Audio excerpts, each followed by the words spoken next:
Isang magandang umaga, tanghali at gabi po sa ating lahat dyan sa Pilipinas.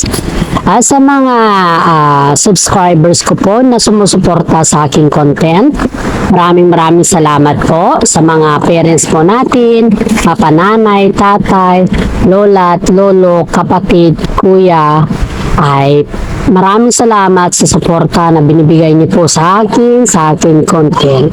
Lalong-lalo na po sa ating Panginoong may kapal dahil binibigyan po niya tayo ng wisdom, knowledge, and understanding para makabuo po ng aking content or sa ating content ng update sa ating ituloy sa buhay. Mabuhay ka, Panginoon, at salamat din sa pang-araw-araw na binibigay mo sa amin na pagkain at hindi lamang po yan, kundi maraming salamat din po sa binibigay mo sa amin na buhay na kung saan po ay lahat ng problema ay nalulutasan namin dahil po sa iyo. Dahil nananalig po kami sa iyo at yan po ang aking dasal at pasasalamat po. God bless po sa ating lahat. Umpisa. Okay, umpisa na po natin ng Kim Pao update at iba pang showbiz ganap.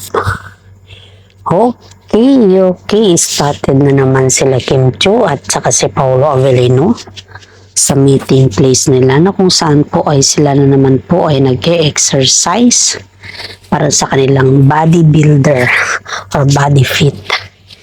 Healthy talaga yung dalawa pagdating sa mga exercise at sila po ay nagbabike na naman. Every time kasi na may mga free time kasi mga to ay mas binubuhos po nila yung kanilang mga oras sa pag-eehersisyo kaysa gumala po. Lahat ng mga tao na nakakakita sa kanila, kasama na rin yung kanilang mga fans at kasama na rin yung kanilang mga kaibigan, ay nakikitaan talaga sila na mabait sila po. Kasi kapag sila po ay nakakakita ng mga fans na sila ay nagse-exercise, ay talagang naghihinto po sila para makapag-selfie. Kaya palagi po silang nagba-viral tuwing sila po ay nagbabike o nag-exercise. At hindi lamang po yan. May mga time din po na spotted po sila sa lobby ng kondo ni Kim Chiu. One time po yung isang guard dun sa lobby nila Kim Chiu ay nakipag-selfie kay Paolo Avellino at ang akala kasi nila nun is hindi si Paolo yung nakita nila dahil ang suot lang daw ni Paolo is naka-shirt at saka naka-sombrero lang daw po, naka-cap. Hindi siya naka-eyeglass at saka hindi rin po siya naka-mask. Kasi every time kasi na lumalabas yung dalawa is napakasimple daw nila at hindi mo akalain na sila ay artista. Kaya yan po, spotted na naman sila at alam naman din natin na sa lahat ng bagay ay hindi nila maiiwasan na makita sila ng mga madlang Pilipino o madlang people po. Kaya pag mga spotted ang dalawa or ang Kim Pao ay tuwang-tuwa na naman po ang mga netizen, mga supporters nila kasi sa update ng yan ay magkasama na naman ang Kim Pao. Kinikilig na naman po yung mga Kim Pao fans dyan. Kasali na po kami at saka lalong-lalo na yung mga senior citizen sa ibang bansa. Shout out po sa mga senior citizen dyan sa ibang bansa na nagko-comment sa akin na sila po ay nakikinig sa ating update. Shout out po sa kanila. Maraming salamat po sa mga senior na sumusubaybay sa ating content, sa ating update patungkol po sa Kim Pao. Huwag naman po rin yung kalimutan i-subscribe, i-like at i-share po yung aking content at para makatulong din po kayo sa akin at sa aking content din po. Huwag nyo din po i-skip yung mga ads para patuloy po tayong manood hanggang simula at hanggang dulo po. Isang tulong na din po yan para sa akin at tinatanaw po na utang na loob po sa inyo. Okay. Balik po tayo sa Kim Pao updates. Maraming mga netizen po ang sumasailalim sa kaisipan sa ngayon na kung ano daw yung magiging resulta o kailan daw yung kasal nila Paulo Avellino. Ayon po sa aking legit na sources po ay hindi pa ngayon po yung kanilang kasal kasi yung kanilang kasal is by next year. Dahil sa ngayon po ay ang dami kasi nilang mga projects. Kaliwat kanan po yung projects nila at kaliwat kanan po yung kanilang projects at hindi lamang po yan. Sobrang dami din po yung kanilang mga endorsements sa ngayon kaya tutok na tutok muna sila sa tutok muna sila sa mga project at sa mga endorsement nila para sa ganun po ay yung kanilang earnings at saka yung kanilang kasal ay matutukan po by next year. Kasi hindi daw kaya ng kanilang kumbaga ba is hindi kaya ng kanilang management na pagsabayin yung project at saka endorsement at saka yung preparation sa kasal dahil medyo toxic na daw yung kanilang schedule at nakiusap naman yung management sa kanila na hanggat maaari ay hindi nila munang pagsabayin ang lahat ng bagay na yun. Kaya okay lang naman kila Paulo Avellino at saka si Kim Chiu dahil mas priority daw muna nila ngayong taon yung kanilang mga project at mga endorsement dahil para din po yan sa kasal nila by next year. Okay.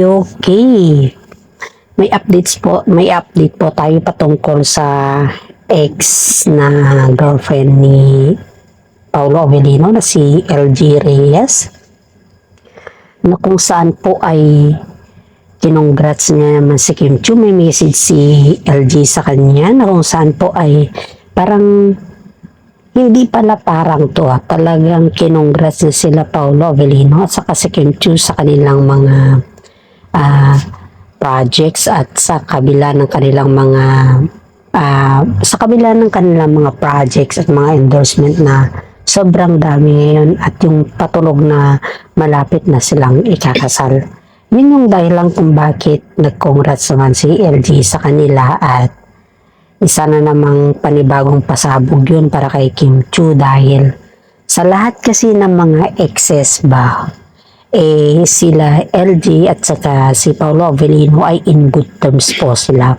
Kasi nga po mayroon kasi si Aki na anak nila Hindi ko naman ilalahat pa, hindi kasi kagaya ng mga ibang showbiz na kapag nagkaroon sila ng anak and then they are not in good terms ba at siraan dito, siraan dyan, ganun yung mangyayari. Pero sa kanila po ay wala pong ganun na nangyayari dahil halos nagkaintindihan naman yung dalawa sa isa't isa. Kaya nga itong si LG ay mismo si Kim Chiu po yung kanyang kinongratulate at sinabihan niya mismo na sana matuloy yung kanilang kasal at sana naman hindi din daw magbago sila Paulo Avellino at saka si Kim Chiu sa pagkikitungo kay Aki kahit alam naman ni Kim Chiu na hindi niya tunay na anak si Aki ay sana ituring daw niya ito na tunay na anak. Yun yung pakiusap ni LG Reyes kay Kim Chiu dahil siyempre hindi mo naman maiwasan Totoo naman kung sakali ba na magiging step mommy na kasi niya si Kim Chiu. At it's been normal naman kay LG na bilang isang nanay na ganun yung sasabihin niya sa magiging step mommy ng kanyang anak. At yun naman po ay naunawaan ni Kim Chiu dahil hindi naman kasi kagaya ng mga iba si Kim Chiu na very close-minded. Pero itong si Kim Chiu po is na-appreciate po niya yung mga bagay-bagay na kung saan po ay kaya niya naman i-control. At yun din po yung sabi ng kanyang mamian na yung si nag-birthday celebrant noon, I forgot the name, na kung binilin na sa iyo si Paulo Avellino, it means overwhelming ka sa pamilya nila at hindi lamang po overwhelming kundi overwelcome ka sa kanila at wala namang alitan yung dalawa kasi kumbaga ba is wala naman talagang alitan sila LJ at saka si Kim Chu. Ang may alitan lang talaga ay yung fans ng Sian Lim at saka kay fans ng Paolo Avellino. Kaya maraming mga netizen po ang bumabatikos sa fans nila Sian Lim dahil sa kanilang mga pambabasa fans ng Kim Pao sa ngayon. Yun yung may alitan. Kaklaro ko lang po walang alitan sila LG Reyes at saka si Kim Chu. At wala din alitan sila LG Reyes at saka si Paolo Avellino. They are in good terms in a co-parent way. Yun yung katotohanan dito. Kasi may mga naririnig po kasi ako na mga kinontent ng isang content creator na ang sabi dito na may alitan daw sila Paolo Avellino at saka si LG Reyes pagdating kay Aki, which is before siguro to yung sinasabi niya, pero as far as I know ngayon naman po is wala, kaya gusto ko lang iklaro sa ngayon walang alitan, okay, para hindi tayo malito. Okay, blind items po tayo sa ngayon. Alam kong inaabangan nyo ang aking blind items.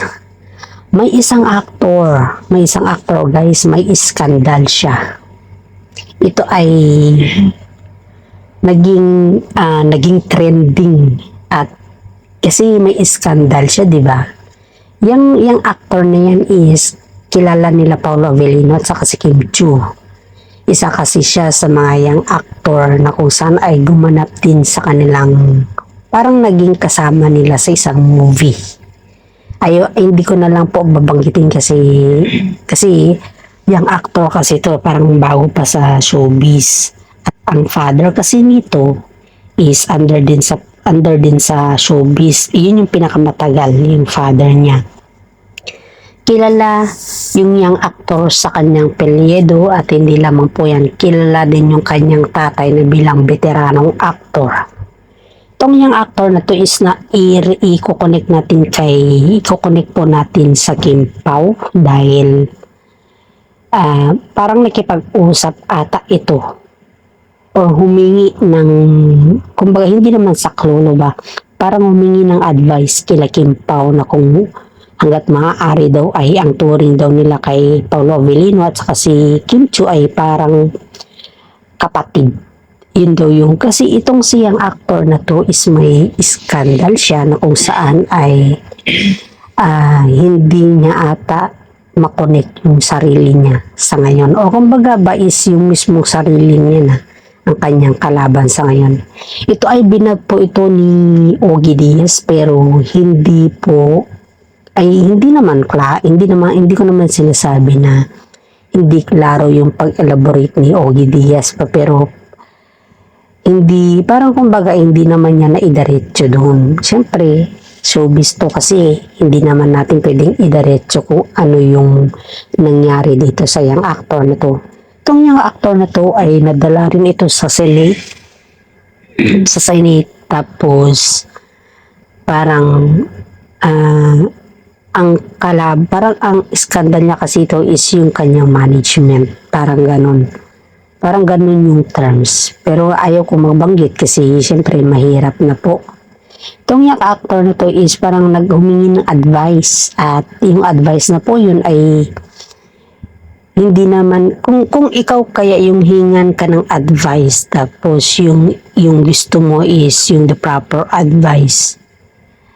Hindi, kumbaga ba, pwede naman siyang bigyan nila Kim Chu at saka si Paolo Avellino ng advice pero mas better na yung kanyang mismo magulang ang mag-a-advise sa kanya dahil yun yung may mas karapatan.